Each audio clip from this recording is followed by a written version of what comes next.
Fat Orange Cat. I don't like Mondays. I don't like Fridays right now. I don't know what I like, but I do know that we're going to give Ben some crap when he finally gets up and gets on here. Nico is on here. Nico, how's it going? Great. Great, he says. That's a positive attitude. I'm glad you brought that because we're going to need it tonight. Look at you. Oh, tell us a quick story about how you got all that beer. Yuengling, they don't sell it in these parts. So you got to have a connect outside of Wisconsin to bring them in for you. And why did you find out about that beer? I lived in Pennsylvania for a little while, and this was like the Miller Lite and Bud Light of Pennsylvania. The Yuengling traditional lager. They claim to be the oldest brewery in the United States. I don't know if that's true or not, but they claim it. It's just like when, it doesn't really matter, does it? Because it's just like when Tyrone Williams claimed he was one of the top 5 corners in the NFL, and then people started saying it. So, yeah, but the oldest brewery, I think, is quantifiable. I think the best cornerback is not necessarily quantifiable. You could see when your business was incorporated, but you can't always tell who the best corner is. I know it wasn't him, but you can't officially prove it. You're always catching me on technicalities. Hey, Bruce, welcome, Bruce. How you doing tonight? Look, I've got to get a couple things out of the way. I got to get one thing out of the way, then we're going to move on because we understand our role here. Our role is to talk about the Packers, talk some nonsense, have a little fun, enjoy a brew, maybe 2. I'm going to do 2 tonight. That's the way the week has been and the day has been. But we're also human beings, and we can't ignore what's going on in the world. So I've got a bit of a heavy heart tonight. I'm going to enjoy the program because it's going to take me away from some of this serious stuff. But the one thing I wanted to say is I'm just appealing to people's human decency. And that's what I'm hoping is going to come through for all of us in this country. So hope that'll help turn everything around. Human decency. Remember those 2 words. Remember that. Remember what that means. Okay. That's all I'll say about that. Hey, Nick, I got some good news. Give it to me. All right. It's not official yet, but it seems kind of official. So anyway, a couple weeks ago, I don't remember if I told people that there was this possibility I might get to do this radio show. Maybe I didn't say it. Maybe I did. Anyway, it was kind of an idea at the point. There's a radio station, a locally owned radio station that simulcasts in Madison and Milwaukee. And it's a talk station. So I love talk format. They have hour-long programs, which is no problem for me, as you're well aware. And what's happened is they wanted to add a program that was focused on the local movement, the buy local movement, local nonprofits and businesses, and promoting them and how important they are in our communities, which, as you probably have heard, if you know anything about me, that I've really been on that train for the last 6 years. So it appears they're going to move forward. They want to start at July 6th. I will be the host of the show. I get to schedule guests and plan that and reach out to people in both the Madison area and Milwaukee area to kind of talk about their businesses and what they're doing, and how that all is improving the community, which is cool. And I think I'm going to get paid. I'm not sure yet on that part. But right now, it's kind of like the new stage. They've got the plan, they got the program, but we got to get sponsors. So we're waiting to see how the sponsorships come together. But I'm hopeful that they will. And if they do, I'll be on the radio for a while. So are you able to say what network that is yet? It is. Yeah, there was a thing. He just sent out a thing. It was, I don't remember what it is in Milwaukee. I got to look it up. It's, I should be more prepared if I'm going to make these announcements. Dang, man, you're catching me again. I'm trying to be helpful. You're off to a great start for me right now. Make me look bad. No, it's what it is I think it's 92.7 in Madison FM. They have an AM station. It's also going to be put on all the podcast sites, so there'll be a podcast version of it as well that'll be out. And it's going to be a lot of fun. It's going to be what I like to do, which is not make stuff about me, which is make stuff about other people.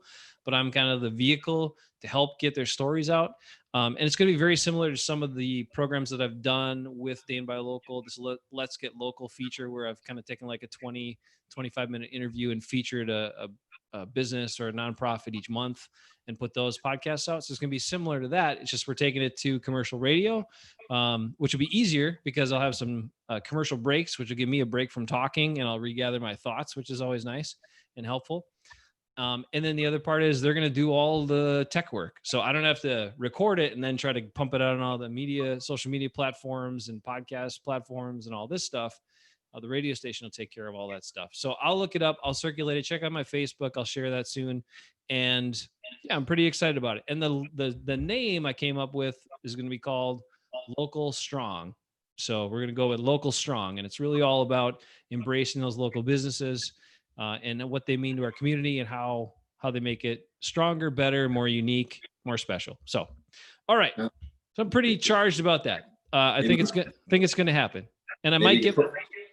Maybe you can put the station in the comments because I'd like to listen to that. And I spend time in Milwaukee and Madison. I'll give it a shot. We got a thumbs down already. Wow. Somebody didn't like that announcement I just made. Jeez. They miss Ben and they're mad at me. Dang.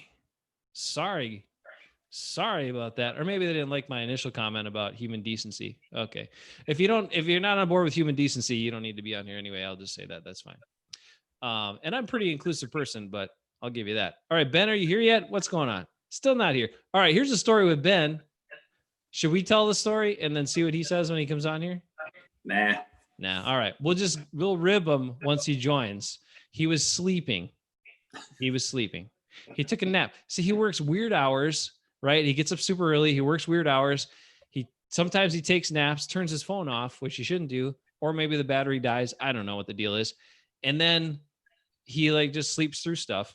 And I'm sending him the links, texting him, where are you? No. Well, then I called his wife and she said, yeah, he's sleeping. So she's waking him up. He should be hopefully hopping on here pretty soon, probably. And we'll get his story and I'm sure he'll vent a little bit about that, which is fine. I've got an announcement to make too, if I could. Yes. Please do. I just got an email about a half hour ago that Beaver Dam Sea League, Beer League softball is back on for the summer. So sports are officially back in the state of Wisconsin. Look at that. Very nice. Beer League softball and BD. Well, that's something. Do you guys draw many crowds for that? Not normally, but now if the Brewers are shut down and the Bucks are shut down and you want to watch some C-level softball with a bunch of old fat guys, I know just the spot for you. We don't usually get a big betting crowd, but I think all the people that bet on sports are a little dry right now and they're looking for something. So where can we find that, Nick, if somebody wants to go see a ball game? That would be at the athletic field in Beaver Dam, Tuesday nights. If you want to bring your radio show there and do play-by-play, that'd be well. Man. I'm more of a singles hitter. I don't hit a lot of bombs. That's me too. I was just a contact person. For hitting. That's me too. I wasn't strike out much when I played, but I hit a lot of line drives and ground balls. Never any power. Never any power. Is it? Yeah. I thought in softball, because I never played in those leagues too much, but I played in those leagues a couple teams. And then I went to fill in. I wasn't playing on the team, but I went to fill in one time for this other team. And I showed up and all these dudes were swinging for the fences the whole game. Right. And I felt like I was, I'm like, I can't do that. I never could do that. I was always a contact hitter when I played Little League and played in middle school and all that stuff, whatever. And anyway, so I felt like an idiot. I was like, what, I don't know. I tried swinging for the fences, didn't go well. And then finally I didn't try swinging for the fences and I smoked one that almost got to the fence. Literally it was like a couple feet short of the fence, but some dude tracked it down and caught it. Really made me mad. I was like, man, that's the best contact I made on a ball in probably my whole life.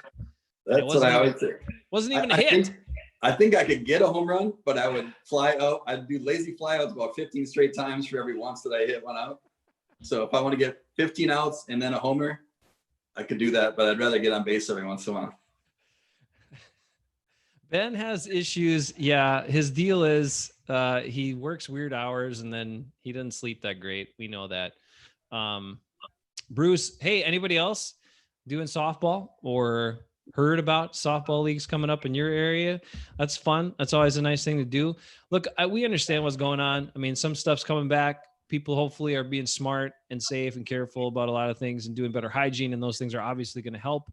We're certainly not out of the woods with this thing yet, but just be safe, be careful out there, and try to have fun at the same time. So, that's the thing. I know other things are coming back. Something cool they did here in Madison with Nick. They took the Mallard Stadium and did drive-in movies.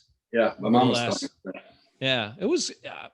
People really liked it. It was some way to get out. That's one thing Lenik has said probably a couple of weeks ago. She's like, they should bring drive-in movies back with all the new releases. People want to get to the movies. That would be an option for them. There's one in the Dells that I go to usually once a summer because they do a double feature too of fairly recent movies. Yeah, I would, if I was a movie theater right now, I'd be looking at that as an option if I could, and I would have looked at it as an option before too. But I know they couldn't for a little while, but maybe they can now. Might be a new way to draw people in and still go see some movies. I know people love movies. So, all right. Ben's not on yet. I don't think so. Maybe he is. I don't know what's happening. With that, we'll rib him good when he gets here. What else? Who else is drinking what tonight? I told you I don't like Mondays. Nick's got the Yingling. We know other people. Bruce, I don't know if I heard from you, but thanks for the congrats on the radio program. It is going to be 6 to 7 p.m. live on Monday nights starting July 6th. And we'll get you more info on the station and where to find it. And I'll be sending that stuff out. And I'll put stuff in the comments. I'll put stuff on future videos too, as well. I suggest you start with Jordan versus LeBron. Who's better? Should I start with that? Yeah. Yeah. It's not going to be as new territory that no one's really dove into that too much. And if you can start that out, you'll get some good viewers. What's funny? What's funny is the radio show I'm doing won't be sports related, just so you know. But however, although we could talk to the Mallards local sports and some things like that, and maybe even the Brewers since we're in the Milwaukee market. Hey, we'll find out. Or the Bucks, who knows? However, I was looking at trying to see like what are sports radio people talking about right now. Bruce is drinking Old Fashioned and Crown Royal. Nice, very nice. And I saw something today about Colin Cowherd had a segment on his program saying the only thing that's keeping Aaron Rodgers afloat or relevant, I think he said, is his efficiency and his lack of turnovers. So that's the only reason why he's still relevant. There could be worse things to be relevant for. I'm like, you know what? Here's what I'm going to tell you about Colin Cowherd, right? That guy lost all credibility with me in 2010. When actually it was probably 2011 because it was in the playoffs during the 2010 run to the Super Bowl for the Packers. Yeah, playoffs. So because I was listening, I remember this very vividly. I was doing dishes in my old kitchen in our old house in Eau Claire, our first home that we bought. And I had like this mounted radio in the kitchen so I could do that a friend gave me as a gift. And so I'm listening, I'm doing dishes. And I remember because I was yelling at my radio after I didn't have it. I'm sure it looked crazy and ridiculous, but I was actually yelling at it because he said this. This was right after Aaron Rodgers had like one of the best playoff games of all time in Atlanta, where the Packers were the 6th seed. They beat the Eagles and they went to Atlanta, the 1 seed the next week. And then Rodgers had like one of the best games any quarterback's ever had, especially in the playoffs. And Cowherd's going on after that game and saying, well, he had a great game, but what has he really done? He's won 2 playoff games. And then he started comparing. This is where he lost all credibility. And I was like, and I started yelling at the radio. He said, I would rather have Mark Sanchez than Aaron Rodgers. Sanchez has won playoff games. He's been to an AFC championship. Because at that time, the Jets had, because they had a great defense and they made it there and Sanchez didn't do anything. Yeah. Those teams are both 9-7 too, though. Yeah. And however, he actually made that statement. He said, and he's comparing Mark Sanchez to Aaron Rodgers and actually saying that he would prefer to have Mark Sanchez as a quarterback of his team than Aaron Rodgers. And I was like, you know what? I said some other things and they were much more strongly worded. But I was like, this guy is crazy. And that's one of the dumbest things I've ever heard. Like, you have to watch how the person plays. Doesn't that matter? It's not just about the wins. I mean, it's about the wins and losses in the end, but each player has a role in that win or loss.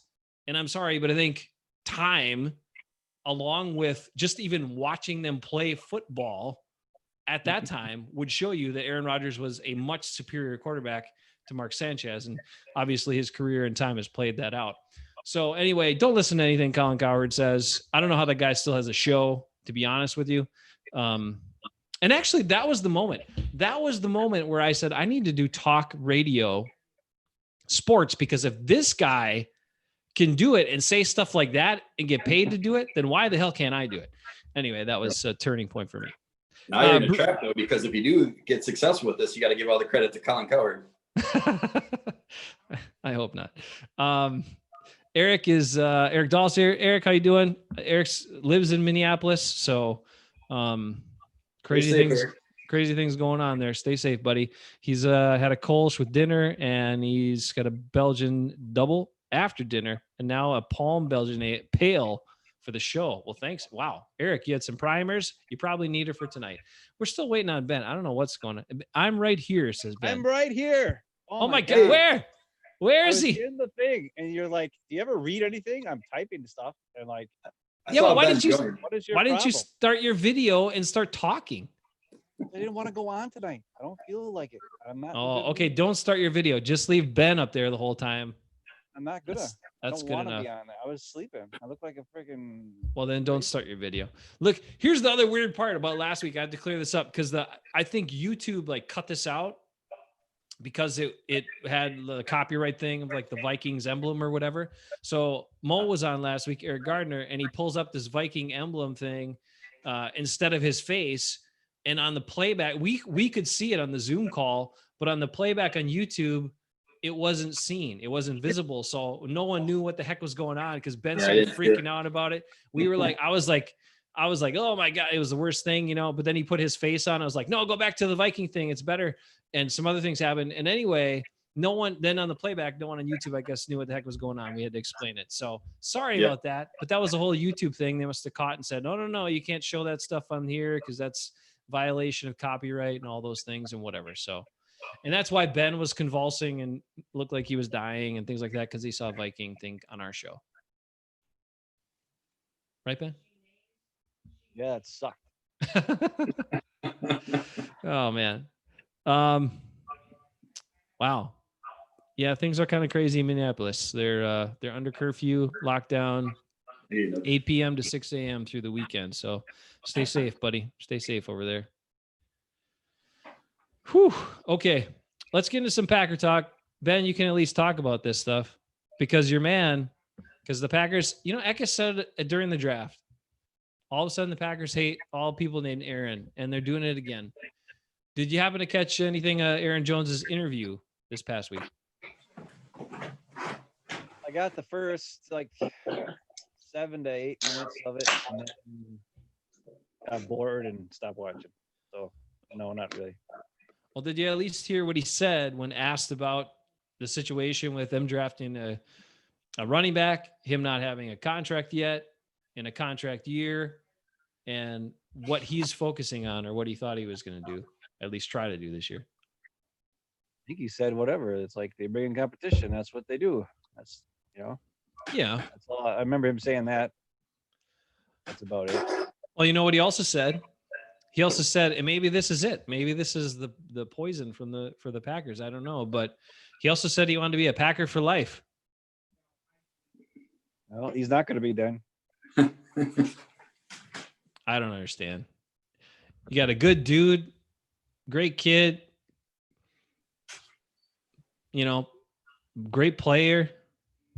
And I mean, I get the running back thing. I understand it. Most running backs that are given a second contract never really fulfill those second contracts well. They get beat up, but he hasn't been abused the first 4 years of his career. Last year was the only one where he really got used a lot, and he had some injuries in the first couple of years. And I know there are concerns about that. At least initially there was, but I don't understand with the way he can be utilized and how dynamic he is, why they're not. I mean, I want him to get a second contract. It doesn't have to be like break the bank second contract, but he deserves a second contract. And I think based on the way his attitude is, his work ethic, all of that, he could be productive through 4 more years, 3 to 4 more years of a contract after this year. That's what I think about him. I mean, to me, it just seems like they jumped the gun on another pick. So, they're going to have Aaron Jones for this next season. So they could have not taken a running back this year and taken one next year if they really felt like he wasn't the long-term answer. They didn't want to give him the second contract. And running back is more of a plug and play than any other position almost, where, you don't need 3 years to get good at being a running back. So it just doesn't make sense to me. Yeah, I don't get it either. And Ben and I were even saying, I think during the season last year, because if he comes out this year and blows up again, then he's going to be more expensive to keep. So I don't know. And probably even prove himself to be more valuable. I wanted to see like an extension during last season or this off season before we saw what happened this year. But I guess the Packers are saying, well, he's a running back. He could get injured.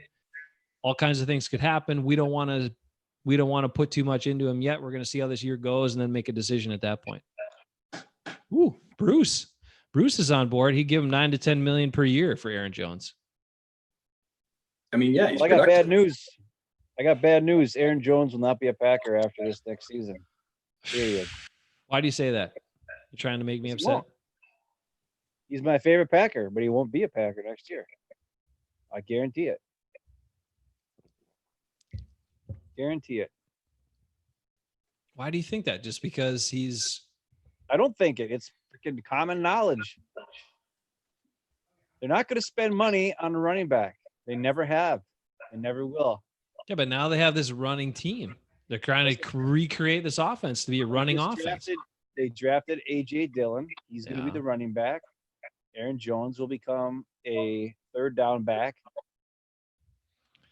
Either he's going to be super awesome this year, so they can't afford him, or he's going to become a third down back who's like a specialty player who can be replaced. Therefore, you could draft one in the 5th round. That's where they found him in the first place.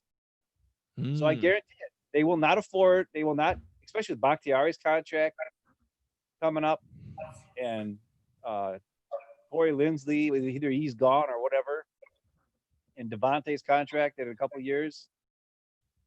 There's no money left for Aaron Jones. So heads up, everybody. Anybody who's an Aaron Jones fan, who is me, I'm a huge Aaron Jones fan, but he won't be a Packer after this year, no matter what happens. Doesn't that kind of set a bad precedent for Packers' future running backs? Because if Dillon has to be thinking, okay, 3 years from now, I'm the starter and I get 20 touchdowns, I'm not getting that second contract. So he's not gonna. Right. They chew him up and spit him out. That's what they do. Even if they're good. They will not. I guarantee it. Because they have so much money put into the quarterback and Aaron Rodgers that they can't afford to give any money to Aaron Jones. The running back has to be a draft and play. Every 3 years will be recycled. Well, that would be fine if they were good at drafting people, but generally they haven't been for a long time. They hit on a couple, but Jones, they kind of lucked out on. I mean, that was 5th round guy. And here's the thing, that guy can do things that people, when was the last time a Packers had a running back that could do stuff that he can do? That was as dynamic as he is. Amon Green. Yeah, I was going to say Amon Green. Yeah. And that they only got him because of a trade. They didn't, they didn't hit the draft on him either. So I'm trying to think of what happened with Amon Green. Did they sign him back and then trade him to Houston, or did he go to Houston as a free agent and then his career fell apart? I think he was in like the 3rd. Bruce might know. But he was in, I think, the third or fourth year of his next contract with the Packers because he was already under contract. They traded for him. They gave him another contract, and then he was in like the second to last year, maybe when they got rid of him. But they abused him. Like everything ran through Ahman Green those years. He got the ball in the pass game and the run game over and over and over, took hits and hits and hits. So, that's why he got worn down so fast. And then eventually it was like, yeah, we've beat the crap out of this guy. He doesn't have much left. And they moved on from him. But he at least had a second contract in there. I'm not saying, I understand you can't go 3 contracts with a running back. Running back's lifespan is going to be 6 good years. But Jones had those first 2 where he wasn't used a lot. So I think a 3-year contract makes a lot of sense. And I want to see it. Let's see. Rick says, why? But you're not gonna. All right. Rick says Jones will leave the Packers and go to the Seahawks just to spite you, Ben. Bruce is talking about how it depends how the contract is structured, and that's true. They can be, they can push money out or they can adjust around. They can figure out if they're going to move on from Aaron Rodgers in 2 years and they'll have more money. So maybe don't give him too much next year. And then the year after he gets more. Bruce also thinks that Lindsley and Taylor will be gone, and Turner also might be gone after this year. Wow. I don't remember how much guaranteed money they gave Billy Turner, but they gave him quite a bit of dough. Although I agree, he shouldn't even make the team, but he's going to be a starter this year. But I wonder about Bakhtiari. I don't know. The last couple of years, he's struggled through lots of stuff. And I know he's been beat up a lot and had injuries. And I wonder about his health. Like, is he going to, because you say they need to sign him. They got money, all this money they got to get around to these big time guys. I don't know if Bakhtiari is going to get another contract. I think they'll give. They don't have an answer or a replacement, so they might have to. But that's what I'm saying. You can't just draft the left tackle and throw him in there. You can draft a running back in the 5th round and he can come in there and do something. But you can't do that with the left tackle. So even if he's fallen down a little bit, he's going to get his 3rd contract, no doubt. Same thing with Devontae. Considering that they have no other weapons that are like big time receivers, and as long as Devontae can still play, you'll get a contract. I think his contract's up in 2 years, like the year after the Bakhtiari's, but I could be wrong. I don't know. I got to bring this up because I saw Tom Grassi go over some stuff, and he was talking about some of these former Packers that are now free agents. And what do you think about bringing them back? What do you think? Do they make sense? We already talked about Mike Daniels a little bit, and he said he wants to come back. I'm in favor of Mike Daniels coming back. What do you guys think? And people in the chat, what do you think?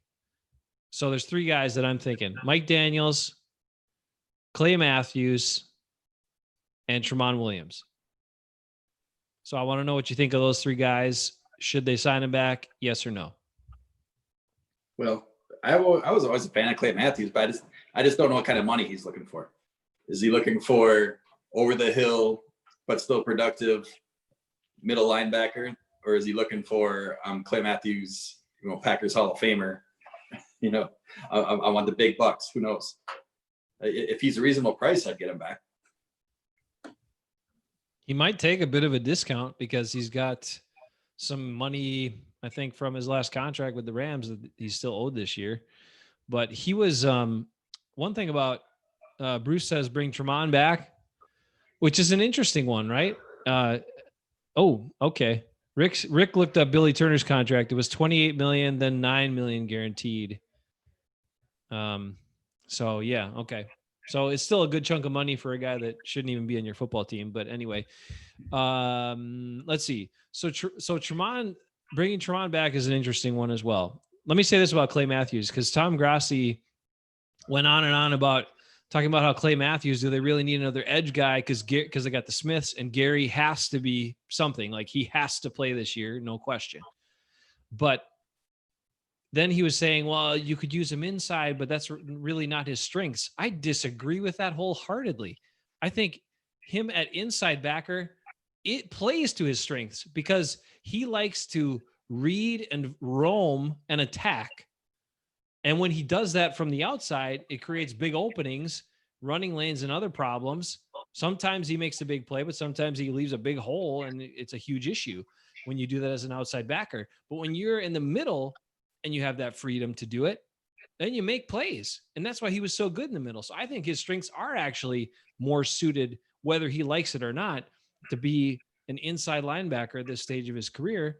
And for that, if they're going to bring him back and have him play inside with Kirksey and let Martin, develop and heal and all that, I'm down. I'm down with that. Give me Clay Matthews at a good price, not break the bank price, but 1-2 year contract. If he wants 2 years for a lower price per year, I think he could be productive for 2 years. I agree. Ben? Yeah.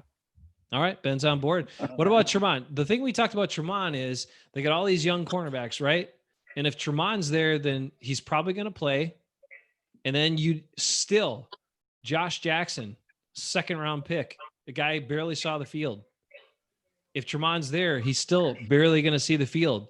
So I don't know. And some of these other younger guys that you want to develop. So that's kind of that's kind of the other side of the coin there. Yes, I think Tremont still has awesome leadership. I think he's I love Tremont. Love Tremont Williams. Love everything about him.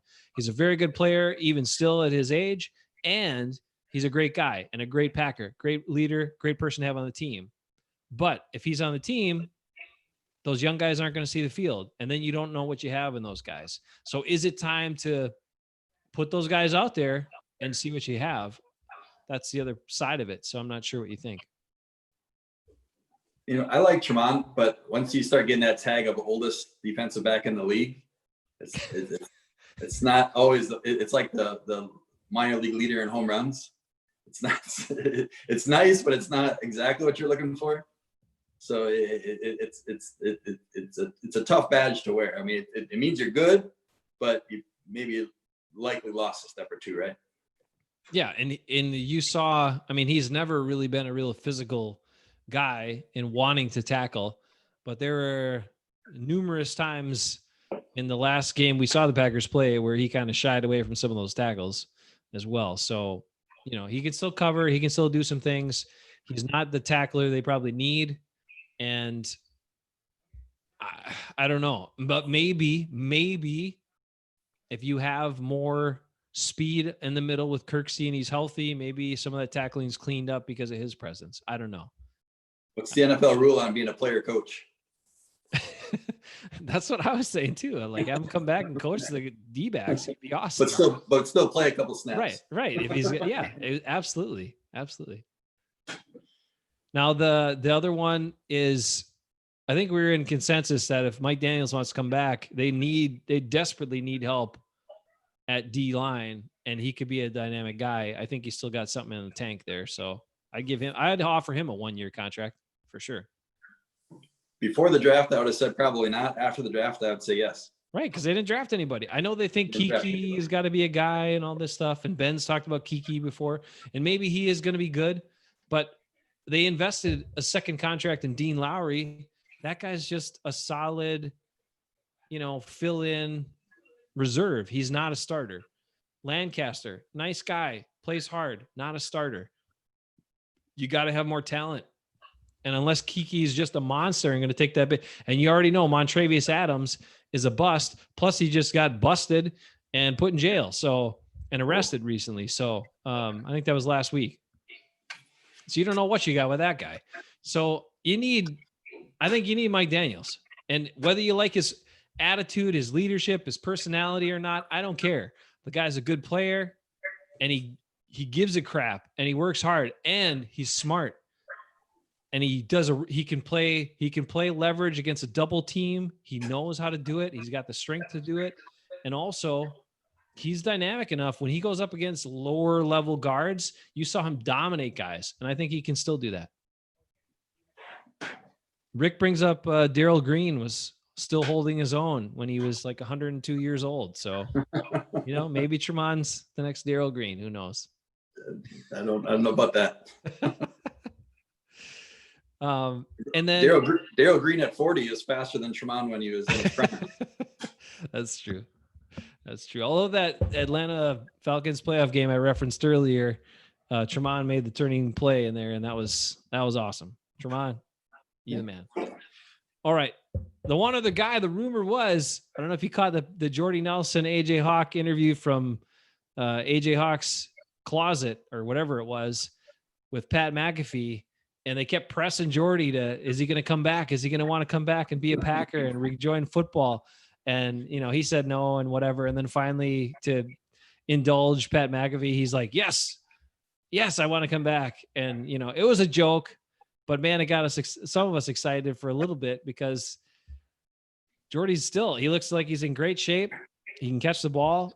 He's got that Zen mind connection with Rodgers. If that would ever be possible, I'm down for that too. I'm down for that. He's not a burner anymore. He's not your deep guy necessarily, but he's a guy that can make plays, get open, and is smart and catch the ball. And I'll take those guys whenever you can get them. So if we could just get the whole 2016 roster, you'd be good with it. I think I'd be better than I am right now because I'm looking at these drafts from Brian Gute. And damn it, I wanted to do this draft stuff for the last 3 weeks, and we keep getting derailed. Well, let's do it already. Other stuff. So we're going to this is where you can participate too in the chat. And I want you to, please. I'm going to rip through some of these picks and I want quick answers. And we might slightly dig into a couple of them from time to time, but basically we're going to get, we're going to call it a good pick, so pick, or a yuck. Okay. All right, Brian Gutekunst. Oh, Brian Gutekunst. Okay, here's one thing. I want to talk about the Packers' last couple of drafts. But Brian Gutekunst's first draft was 2018, correct, Ben?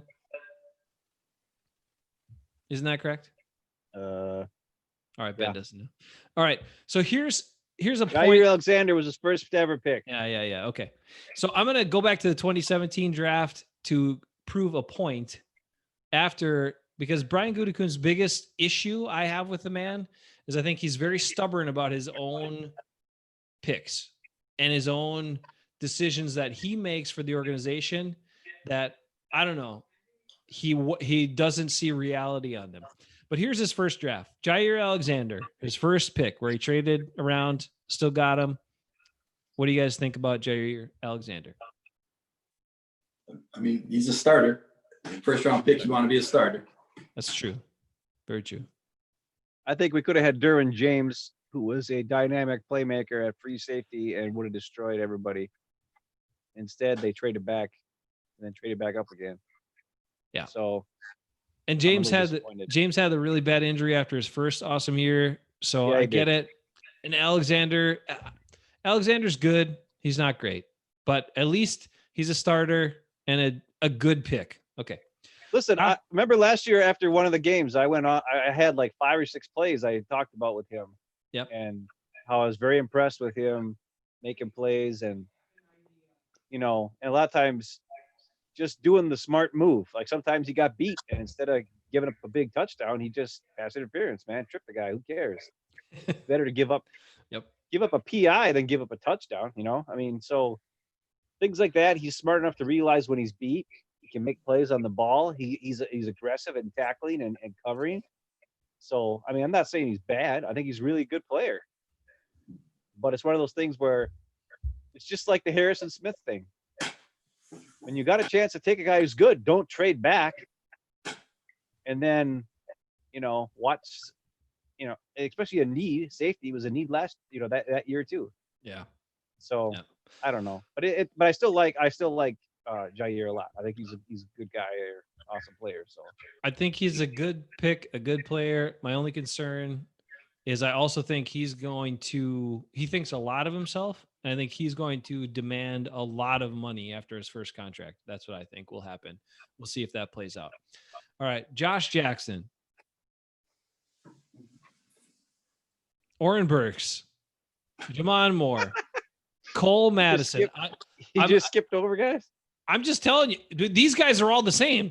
in terms of what you think of them, Josh Jackson, second. Gute, this is his first draft. We covered Jair Alexander. Josh Jackson is second pick at 45th overall. Oren Burks at 88th overall. Jamon Moore, Cole Madison. And then you get to his next selection, J.K. Scott. Is he even good? Like, I like the kid. I think he's a nice kid. And sometimes he booms the ball, but sometimes he doesn't. He kicks it like 35 yards. So I don't even know that he's good. And you drafted a punter in the 5th round, and he's not even working out. MVS. He's really close to yuck for me. Equanimous St. Brown. So many people are saying, oh, well, when he comes back from injury, he was not that dynamic in his first year. He was tall and skinny and slow. Is that good? Is that going to be a helpful receiver? If he's the 4th receiver in the progression, or the 4th, like he's got the 4th best cornerback on him, maybe he can get open. But hey, Geronimo was tall and skinny and slow. Yeah. But Geronimo at least wasn't a draft. He was undrafted, which is what St. Brown probably should have been. All right. James Looney. Hunter Bradley. Hunter Bradley is one of Brian Gutekunst's best picks. A long snapper. That says a lot. That says a lot. That is one of Brian Gutekunst's best picks in 3 years. Hunter Bradley, a long snapper in the 7th round. And then Kendall Donnerson, who couldn't even make the team. That's his first draft. Yay. That is not good at all. I got a question. Yeah. So I just find it odd, to me anyways, that Owen Burks and Jackson, like, Pettin won't play him, right? But yet LaFleur on offense is playing Jimmy Graham and Billy Turner and, all these guys that are, and like Geronimo, guys that were veterans or whatever, even though we knew there were guys that were on the bench that were better than them. And Pettin won't play Jackson or Burks, who were high picks. So is that just odd to you? Yeah. Odd to me. Pettin won't. It seems like Pettin's like, I'm going to play whoever I think is the best player, who's going to make us, do well. And the floor's like, all right, I'm going to play the guys that Gute gave the money to, because that's what they wants me to do, or something. I don't know. It just seems weird to me. This is what's weird.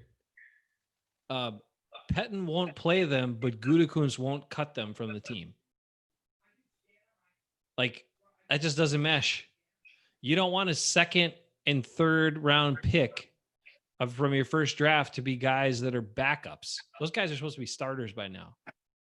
Who's the expected middle linebacker to start this year? Kirksey. Kirksey is going to be an inside backer, and then probably the draft pick.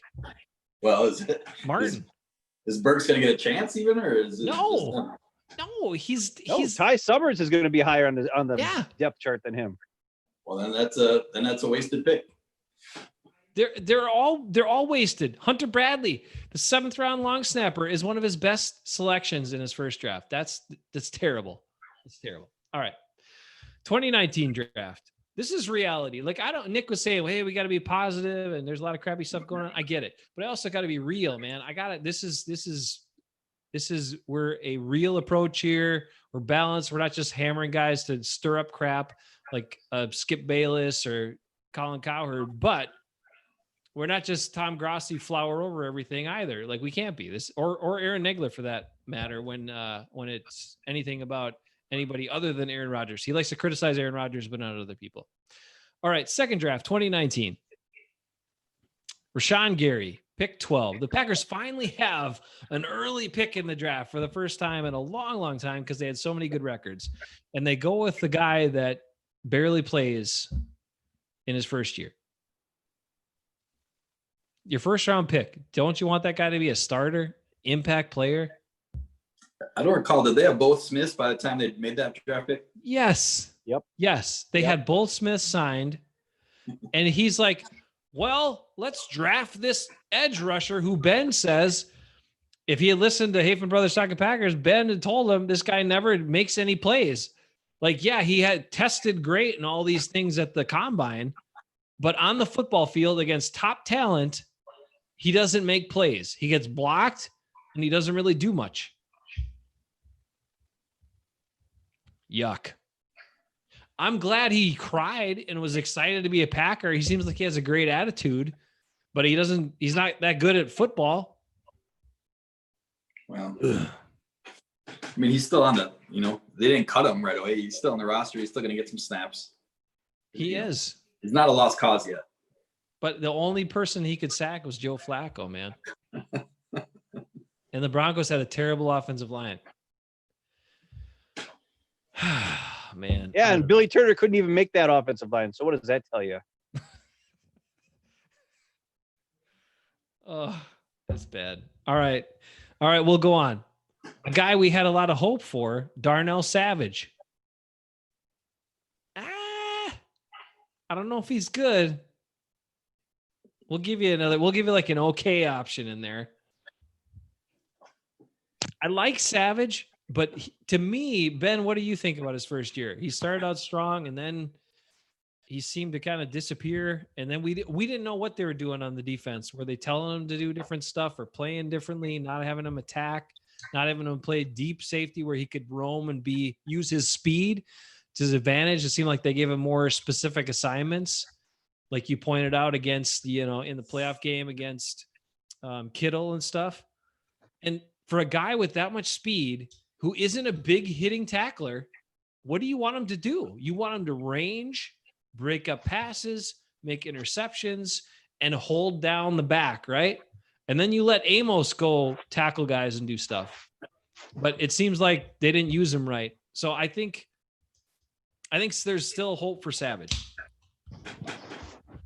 Do you think his name holds him back? Do you think people see a safety named Savage and they expect the guy to come out and like Ronnie Lott everybody? He's not a big guy, so I wouldn't expect. You see that Savage on the jersey, and you're just waiting to smash people. That's true. The Packers haven't had a big hitting safety in a long time. Chuck Cecil? Yeah, and he was like 180 pounds soaking wet, but he threw his body around. Broke his own nose every game. All right. Well, Ben, what do you think about Savage? You got a quick recap on him? I liked them coming out. I watched video on him because Chris Sims was talking highly of him. So I was really excited. And then throughout the year, he didn't quite make the plays. I mean, he did it the first couple games and he got hurt. Ever since he came back from that injury, he just wasn't the same type of guy. I don't know if they just didn't play him the same or what, but it just wasn't. I don't know. He was definitely. I wanted to see. There were plays like in the earlier in the year where he was playing, and he was jumping on guys on like inside seam routes, and he was breaking up balls, and he was like covering dudes in like a zone. He seems to be good in zone. But then after that 49ers game, the first one, where they seemed to the 49ers kind of seemed to take advantage of him and his aggressiveness down by the line of scrimmage or like jumping the routes and made these plays go deep. Then after that, then the Packers defense just totally changed. And they're like, okay, Savage, you just sit back and do nothing. And then he had to kind of stay back there and just kind of play free safety and like prevent everybody from going down or whatever. And then after that, then more weird stuff happened. And he just kind of was like a guy who just was hanging around and he wasn't really a playmaker.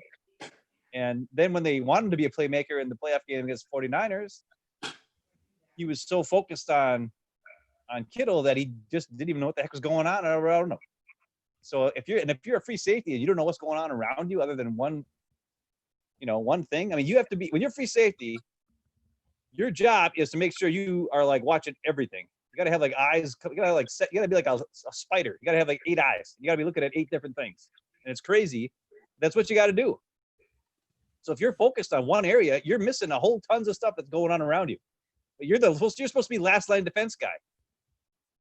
And you can't be last line of defense if you're only focused on one area of the field. I mean, that's how you get beat. And that's what happened at 49ers game. As well as other, many other things went wrong in that game. But he was one of the problems.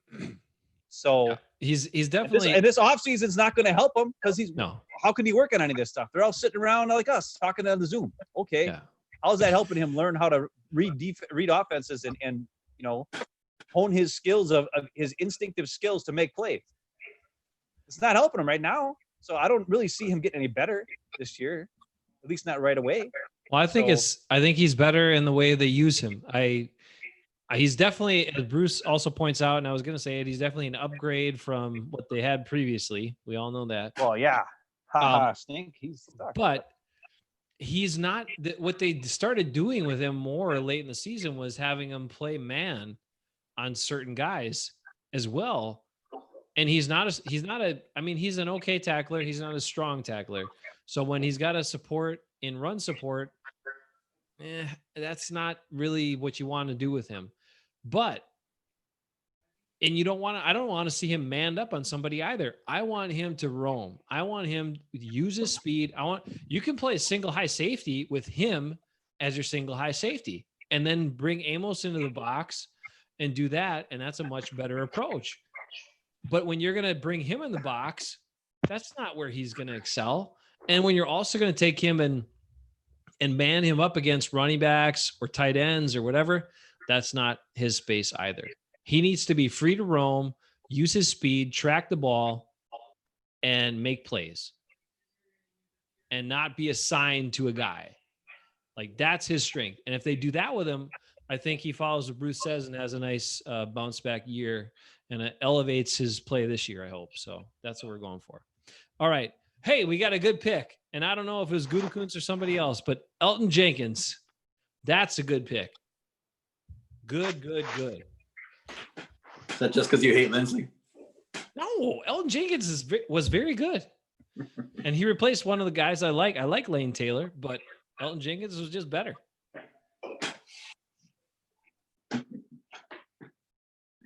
Yeah. Hey. Ben's there. Finally put his makeup on. And he finally put his shirt on. No. Packers. There you go. I always had the shirt on. Oh, that's good. I just didn't. So I haven't shaved my white beard in like a week. Elton Jenkins is not debatable. That's a very good pick. And Bruce even calls it a great pick. So, and Don't tell me it's not debatable. What do you think? You don't like Elton Jenkins? No, he's fine. Okay. All right. Jay Sternberger. We don't know. That's a I don't know pick yet for me. I'm giving more options because these picks are I guess we can't hone them into just 3 options anymore. What do you guys think about Jay Sternberger? I'm hopeful. I'm hopeful he can be what they need at tight end. Did he move down the depth chart or did he move up the depth chart? Up with Jimmy Graham being gone. I mean, he should have probably moved up with Jimmy Graham being there anyway, but now at least you're probably going to see him on the field a lot more. We'll see. I don't know. We got DeGuara. Oh, come on. Another third round tight end. Okay. So you're going to go back-to-back years drafting a tight end in the 3rd round, and the one you drafted the year before, who's the receiving tight end with more speed and vertical seam attacking, that guy you're not going to let play? I don't know. Whatever. I don't know. We'll see what happens. We'll see. Kingsley Keke. Keke. We don't know. He's better than Montrevious. Very true. That's a true statement. True statement. All right. Kadar Holman. I don't know. We don't know. He couldn't beat out Shannon Sullivan for playing time. Shannon Sullivan was a undrafted guy. They're high on him. But yeah, maybe Bruce points out too, maybe Sternberger gets split out more. Maybe he becomes more, well, since they're lacking, dynamic receivers, maybe Sternberger gets in that role a little bit more. Dexter Williams. Well, he's pretty much not making the team anymore. So well, no. You got to have somebody. He'll be on the practice squad. Yeah, practice squad. Okay. Because they ain't going to sign Aaron Jones back, and they're probably not going to sign Jamal Williams back. So they got to have somebody backing up Dylan. So he'll probably be in the practice squad and then make the roster next year for 1 year. I think, if I recall, I think Dexter Williams fumbled on family night. Oh, I think that's how bad it was. Am I wrong? Is that bad? not good. I don't know. He had fumbling problems. He had other, and he's not going to make the team. All right, Ty Summers. I'm going to give that an okay. The guy was a quarterback up until a couple years ago. Then he was a linebacker. He's fast. I don't know why you wouldn't have put him in the game against the 49ers when nobody could tackle anybody and stop the run. I would at least put his feet out there and see if he could do something. But I'm going to give that guy, I'm giving him a chance. Ty Summers, I'm saying not bad. What round was he again? 7th round pick. 7th round pick to be a fast special teams player who makes tackles on special teams. That's not bad. That's a good pick. Good pick. Yeah. Okay. And he could. That's a good pick. And he might end up being. He does need to tackle better, but if he keeps working on the tackling, maybe he'll end up being like your second linebacker this year. Who knows? Ben and I talked about in the offseason, if they let Martinez go, maybe Ty Summers has got to get a look at linebacker because of his speed. He just needs more time. He needs to be in the trenches, in the action, identify, be able to read and react and use his speed to his advantage. And the only way you get that is with game reps. So I got hope for Ty Summers yet. If you guys both like him, that probably means he's going to get cut. Yep. But for a 7th round pick, he was good. And he was a core special teams guy last year. So I think he's still going to make the team just because of special teams, regardless of whether he can play linebacker or not. And then, in a pinch, he can be quarterback. So I'm sure he can still throw the ball. Now we come to, yeah, Martin's the next quarterback too. Is he? Oh yeah, that's right. Yeah. Kamal Martin. Yeah, that's right. So the Packers have some options at quarterback. If Jordan Love doesn't work out, they've built in these other linebackers. Yeah, put your linebacker in there. There you go. The Packers have some linebackers that can play quarterback just in case their 1st round pick, Jordan Love, doesn't work out. All right. Now, probably one of the most head scratching and worst draft. And this is really saying something about Brian Gute because we just talked about the last 2 drafts. And this 2021 might be his worst. I don't know. We won't know until we see these guys on the field. But man, in terms of what the team needed to get better and what you picked, I don't get it. Jordan Love, 1st overall. We can't really give grades on these yet because we haven't seen the guys on the field. Doesn't make sense to me. AJ Dillon, that guy he's a different kind of guy. He's a big, heavy duty running back with some speed for his size. And, he's a different kind of back. They reached for him. Yes, Bruce is right. They reached for him, but he could end up being as long as he doesn't get injured, he could be durable, could be productive. We'll see. He's been nothing but productive in his college career. So I have hope for AJ Dillon. Plus he's been working out in Green Bay a bunch. He seems like he's got the right attitude, good work ethic. I like guys like that. Josiah DeGuara might be a fine guy. I just don't know about the 3rd round. Kamal Martin in the 5th round. And Gute said that, because of his injury, you didn't see much. But looking back to his tape before the injury in 2018, he saw some dynamic plays, some speed, some different things he liked. And that's why they drafted him. So, Lord knows they need some more dynamic play on the inside backer spot. So maybe that guy's something. And I know Larry McCarron likes 3 6th round linemen, those selections, because he's a center. But John Runyon, Jake Hansen, and Simon Stepaniak, I don't know that I give a lot of hope for those guys being much other than backups. for this team. Vernon Scott, a safety. Okay. He made one giant dynamic play for in like against a big opponent that Larry McCarron did a breakdown on it and showed this play and was like, this is why he's a valuable pick or intriguing pick or something. And it was great. It was an interception, big return, playing against one of the, I think it was Alabama or somebody, or Oklahoma, yeah. And that's awesome. But he's a 7th round safety. I don't know. And then Jonathan Garvin, defensive end, athletic, but do you really need? I mean, is he going to play? No. Is he going to make the team? Probably not. So that's the tracker. That's what we got on Brian Gute so far. That's what we have. Obviously, we can't tell right now if any of those guys are going to be a good NFL player or not. Yeah. But I don't know. I mean, I don't know which one of those picks takes the team from being an NFC championship game team to a Super Bowl team. AJ Dillon. AJ Dillon will take the team from being an NFC championship team to a Super Bowl team. Wow. Let's get it. Yes. On the record. Ben, I hope you're right. He will be. He's the one pick that out of all the picks that I could see really doing something. And I know Jason, he thinks it's a terrible pick, but DeGuara, I think, can do something too. I just watched a video yesterday or the other day. It was like Aaron Rodgers, something about Aaron Rodgers' greatest plays or something like that.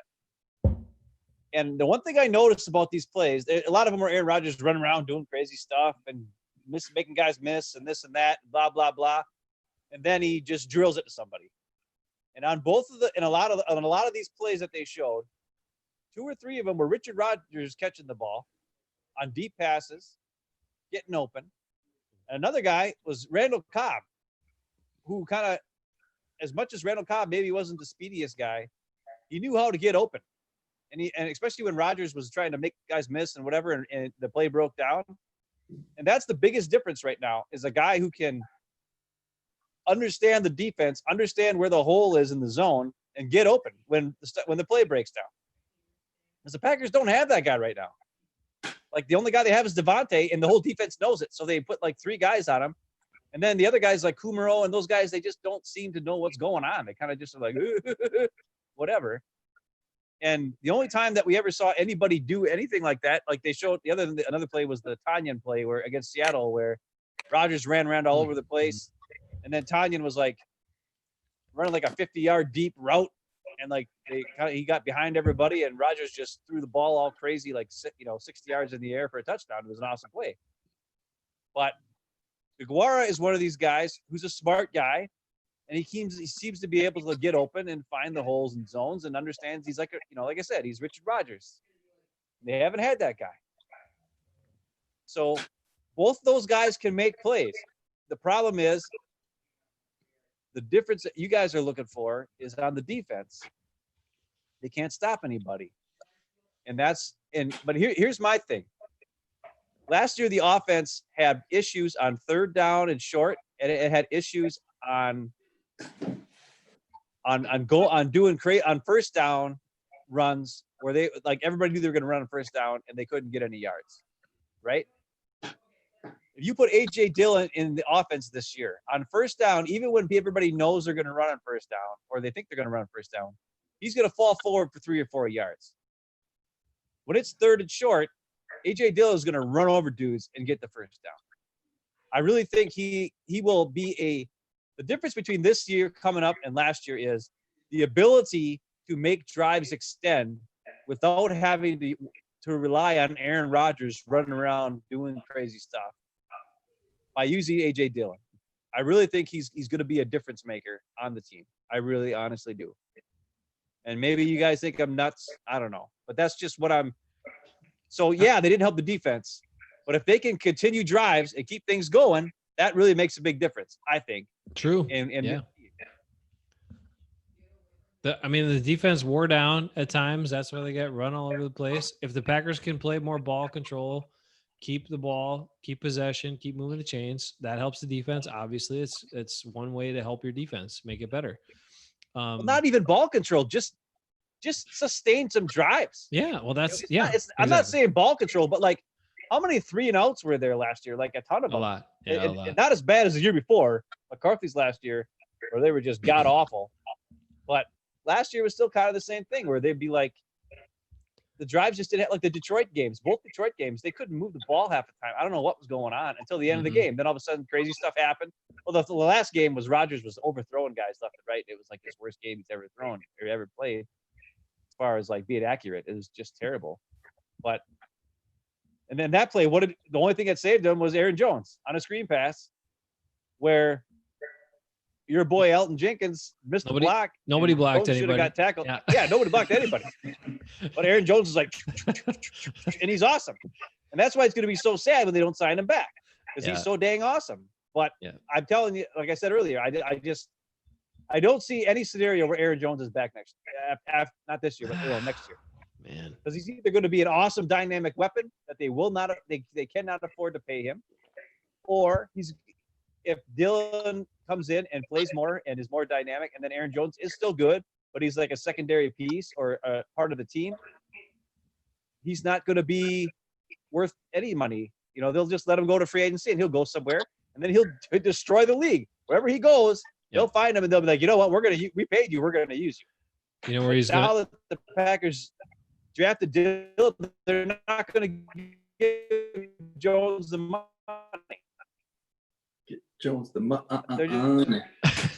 So here's the thing, Ben. You're breaking up a little bit, but I'm going to give you, and it sucks. 2 years. It does suck, and I think so. Dylan, I hope you're right. The weird part is about all this, I hope you're right that Dylan helps with, movement and moving the chains, and Bruce brings up he could help in short yardage. Eric previously brought up about those 3 offensive line picks that they at least if one of them pans out, that's good. And it's fine. Even if they're a backup for several years, fine. But the Packers need upgrades on the offensive line. So that's why I just have a problem with them passing. If they're going to pass these, pick these players that aren't going to help them now, a bunch of them, and trade away a 4th round selection that could have been a solid offensive lineman, or could have been an Elton Jenkins or whatever. They're not trying to upgrade that O-line now, and they need to upgrade it. It should be better. It needs to get better. And so anyway, that's why I don't like this 3-6 round picks, because I don't think those guys are going to be starters. However, Dylan, the weird part about Aaron Jones is how many times does he fall forward when he runs? Almost every single 90% of the time that guy goes forward, even after contact. And it makes no sense because he's not a big guy, right? People are trying to hit him, knock him back, whatever, but somehow he still falls forward almost every time he's running with the football. And that's what in short yardage, he was very effective. So you get Dylan, who's bigger, and normally you think you need a bigger guy to make sure they're falling forward and don't get knocked back. But Aaron Jones, even at his size, finds a way to do it, what the big guys can do. Which again goes back to, I don't know why they're not giving him a contract. I don't know why you draft a running back. Whatever. Hopefully Dylan's a good compliment. I think this means Jamal Williams is pretty much out of the picture, which I was clamoring for on draft night, to package Jamal Williams in a trade to try to move up for one of their picks to try to get somebody else. But anyway, then they didn't draft people we wanted anyway, so it doesn't matter. But I think Jamal Williams, that's going to be a really interesting dynamic, to see. Is Williams even going to see the field much? If he does that take time away from Jones? How much is Dylan? How is that all going to work with the running back position with this Packers team coming up? And it's obviously going to be one of their key positions for their offense to run. It's going to be weird. But I think the plan is this. Phase out Aaron Jones. Yes, use him, but because they're going to rotate in, he's not going to have the dynamic numbers.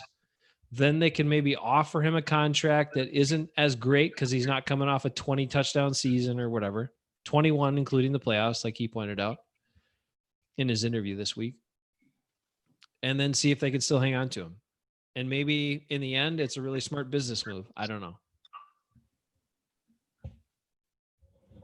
What do you guys think of that? I think it's going to really suck for Ben's fantasy team when your dad takes Dylan in the first or second round and vultures all of Ben's touchdowns all year. Oh, man. Dad will too, because he's probably excited about a new Packer and all that stuff. So Dad will do it. He'll do it. I'm gonna trade Aaron Jones to you, Nick. Hey, I got You just one. told me for an hour he's done. I'll take Tom Brady. Oh, Nope. You always draft him every year in like 12th round, and Well, winners like to stick together. all right. I got one thing to point out before we go. We have a hater. We have a hater. So that means the Hafen brothers have officially arrived. Two things. We officially reached 60 subscribers this week. So if I had a bell, I'd ring it. That's a milestone, a round number. 2 more fake accounts I did. Thank you, Ben. But we also have a hater. We have somebody that pops on at the beginning of our thing, hits the thumbs down, and then leaves. I mean, unless that's Eric Dahl, who stays on the whole time, hits the thumbs down and stays on the whole time. I don't know. Eric, is that you? It could be you, just messing with us. But that means you've actually arrived if you have a hater. So my theory is it's either Matt LaFleur or Aaron Nagler. I think that's who it is. It could be Sarah because I'm on. Sarah hates me. Oh, come on. We've tried to repair that relationship so many times. I like her. She just doesn't like me. We like you guys both. You guys are both wonderful. Wonderful. We've had a couple of miscommunications that resulted in some things, some dust ups in the past, but nothing to still hold on to. Ben, what were you going to say? I don't know. My stupid connection's so bad today. Again. our internet was out. Our internet went out the other day. What day was that? Again? It was yesterday? One of these, Wednesday maybe? Jeez. It went out again. And while Jessie was working from home, so she couldn't work because our internet just went out. And like a whole bunch of people's internet went out all in Rochester again. But this time it was only out for like 3 hours instead of for 10 hours like that last week. But I was saying the reason why we got a thumbs down earlier is because I wasn't on.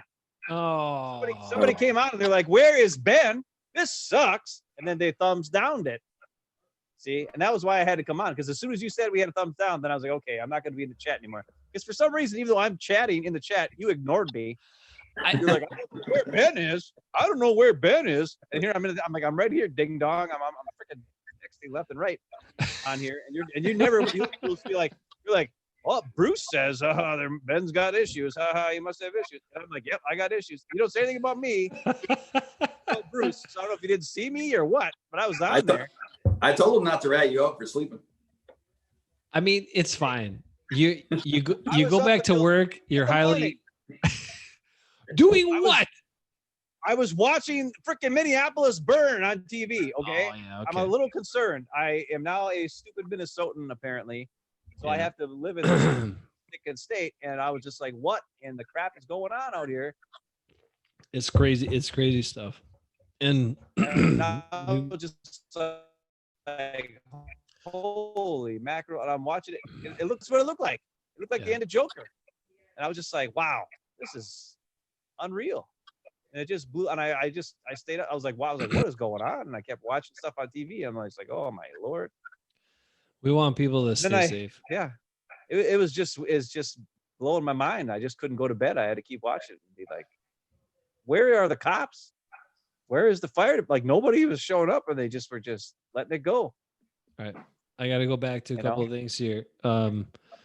Eric Dahl did confirm that he did not give us the thumbs down. So at least he says, at least not this time.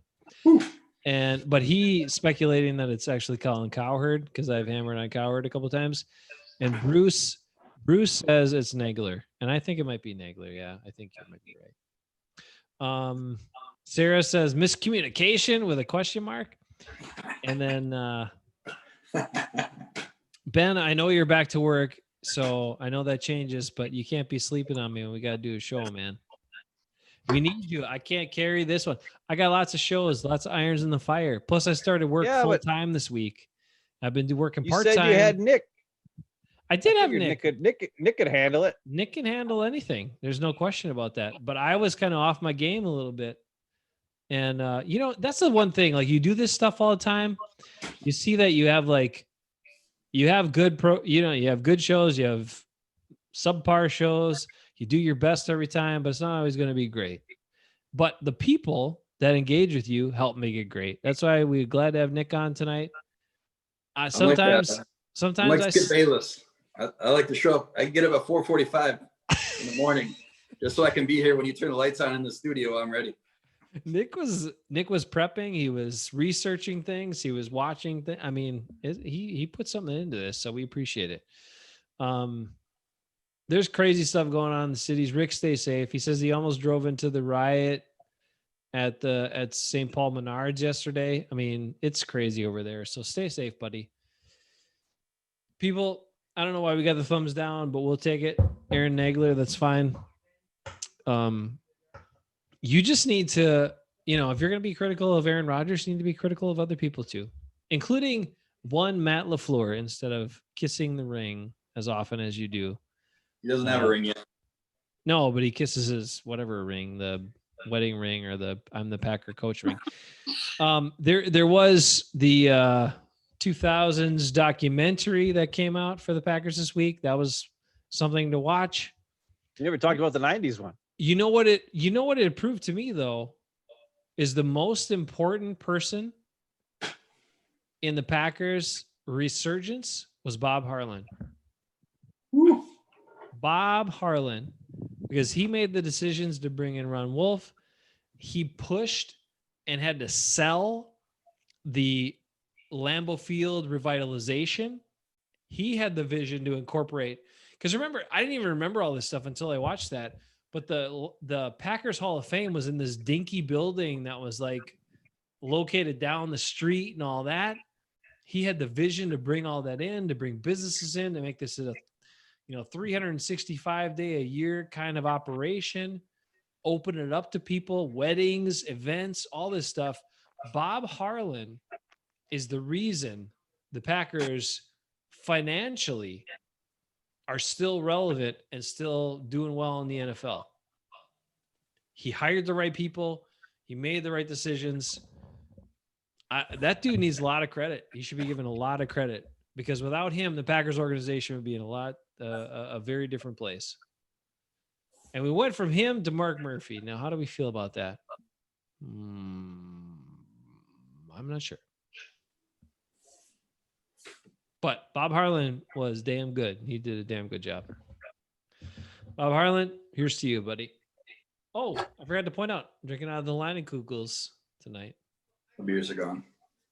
Leinenkugels.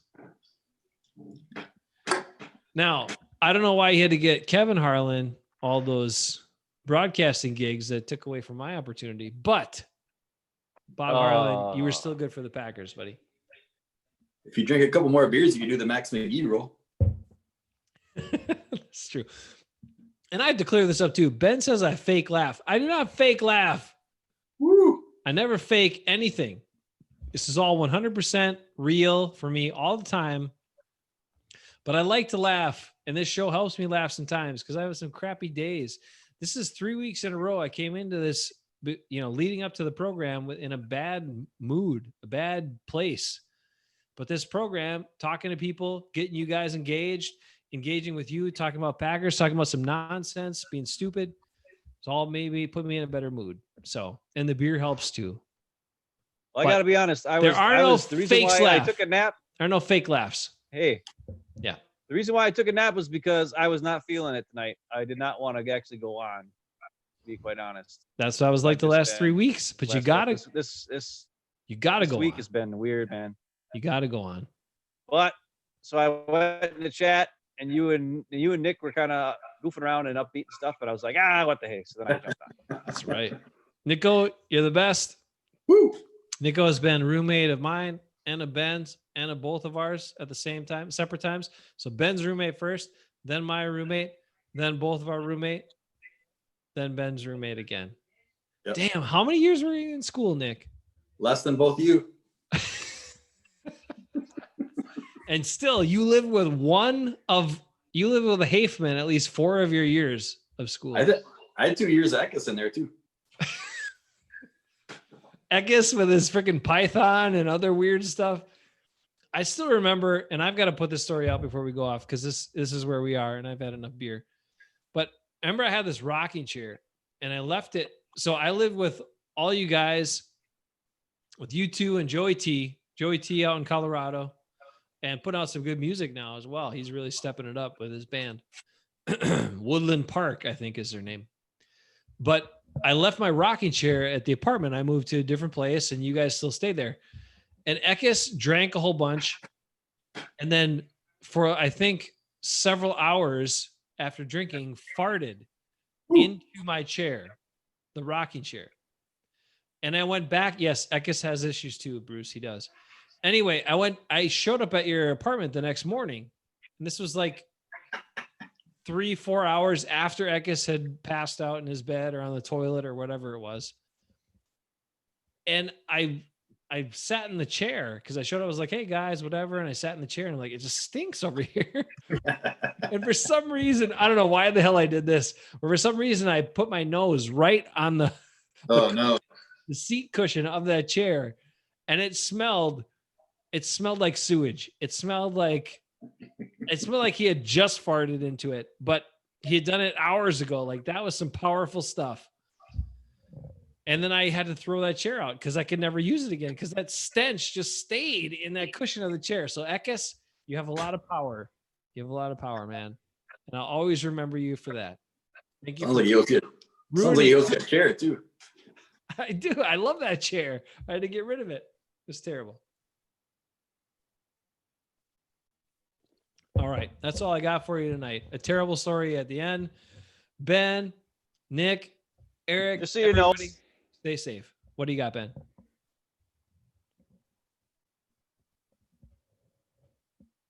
Ben? Nothing. Damn connection sucks. I don't know. When you yell, it likes to cut out. You know why? Nico, you're awesome. Jason, Thanks, you're buddy. awesome. Hey, you know what? Ben, you missed the first part of the show, but I think this radio show that I was going to do, I gotta go. Happen. I think it's going to happen. I'll All get you more info. Wrap it up. That's it. Peace, you guys. Take care of yourselves. Be safe in Minnesota. Be safe everywhere. Human decency. Take care. We get 1 thumbs down every week. We'll take it till the end. Hafen Brothers Talking Packers. Subscribe, like, comment. If you don't like what we're doing, give us a thumbs down. But we prefer a comment so we can at least consider why you don't like it and then tell you you're wrong. Everybody have a great weekend. Hey, I got one plus before we leave. The weather's going to be awesome this weekend. Enjoy it. A great weekend. Not 80s, upper 60s, sunny and dry. Enjoy it, everybody. Take care.